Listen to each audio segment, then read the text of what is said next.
दादांच्या उपस्थितीत दादांचं कौतुक करता आलं असतं, त्यांचे आभार मानता आले असतं, फार आनंद वाटला असता.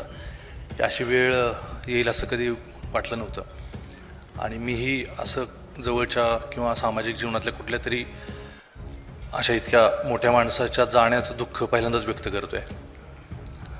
त्यांच्या जाण्याने जी पोकळी तयार झाली आहे, ती पोकळी हा महाराष्ट्र मागच्या काही दिवसांपासून अनुभवतोच आहे.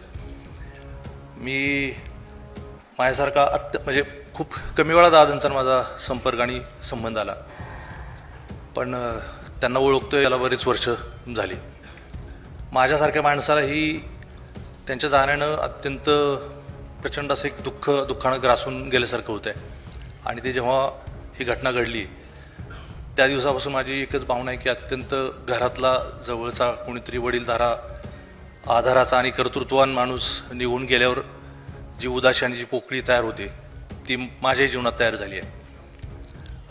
मला नेमकं कळत नाही की त्यांच्या जाण्यानं जी काय पोकळी किंवा जी काही उणीव आहे ती महाराष्ट्र कसा भरून काढेल, अंदाज येत नाही.